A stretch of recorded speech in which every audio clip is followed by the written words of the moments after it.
Todd Carrison of kchomesforsale.com is proud to present the Kansas City Real Estate Podcast.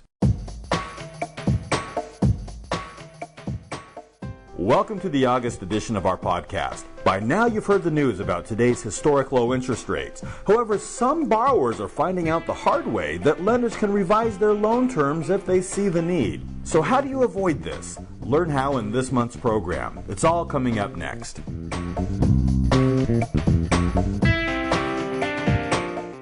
We're here today with Todd Carrison of kchomesforsale.com.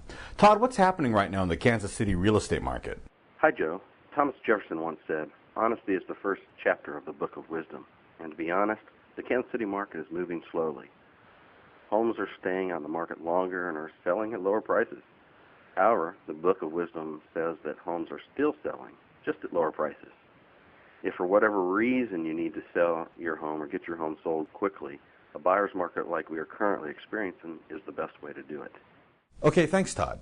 For a national perspective today, we're also joined by Terry Murphy, real estate author and columnist from U.S. Learning in Memphis, Tennessee.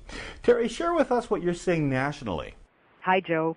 Well, as we expected with the scheduled closing deadline for the homebuyer tax credits, existing home sales did slow down in June. But optimistically, it remained relatively elevated levels, and that's according to the National Association of Realtors. Well, existing home sales fell 5.1% in June, but are at 9.8% higher than compared to June of last year. June home sales still reflect a tax credit impact, and that's probably due to the fact that some sales haven't closed yet due to delays, which we will expect to show up in the next 2 months. And here's another bit of good news, and it came from CNNMoney.com. They report that new home sales actually rebounded in June from the record lows of the previous month, showing an increase of 23.6%. Good news, but they're still a bit sluggish. And that said, Joe, there are reports that indicate that we are at the lowest levels of actual home ownership since 1963. Now, that can actually be good news, as it makes for a great market for investors and a terrific time for buyers to get their credit in order, to take advantage of the great market inventory and those great mortgage programs out there. Joe, mortgage rates are at an all-time low, so it's a great time to buy or sell and to get more for your money with an incredibly low interest rate.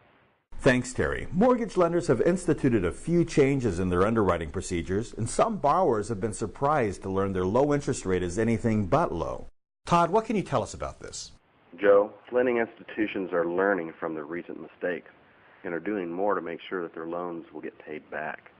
Banks want to avoid the same mistakes that happened a few years ago with the subprime market, so they are conducting their due diligence for all their borrowers, not just once, but throughout the whole lending process. Well, how do you mean? Well, lenders are checking and rechecking and rechecking to make sure their borrowers are creditworthy. As Fannie Mae is suggesting that many lenders should refresh the credit report to check for undisclosed liabilities. They are doing what they can to reduce their risk and element of surprise. In the worst cases, some borrowers might see last-minute bumps in interest rates, right up to the day of closing. It doesn't happen often, but it can happen if people are not careful. Well, what should buyers do to avoid this kind of rate hike? In a nutshell, borrowers need to be responsible and do their absolute best in managing their spending and pay their bills on time. Lenders aren't out to get you. They just want to make sure you are a good credit risk. What they don't want to see is a potential borrower taking out a new credit card, maybe a car loan, or even showing a late payment that wasn't on the initial credit report. So these types of things get the borrower in trouble. That's true. Terry Murphy, what kind of credit score does a lender want to see? Well, many buyers aren't aware that the ratings for good credit and bad credit have actually shifted. Joe, a year ago, a 700 to 720 was a good FICO credit score, and a 620 was considered subprime and subject to less favorable terms. While today's consumers need a 740 to a 760 credit score to get the most consumer-friendly loans and credit card terms, and consumers with a 660 to 680 score are actually considered subprime. So there are some recent changes. Terry, we should also underscore that buyers usually have a contractual obligation to immediately notify the seller of any changes in financing terms that may affect their ability to purchase the property. Well, that's a great point. Thank you both for your time today. You're welcome, Joe. For more information on our program or for information on the Kansas City real estate market, contact Todd Carrison of kchomesforsale.com. You can reach Todd at 888-548-3879. Until next time, thank you for listening to the Kansas City Real Estate Podcast.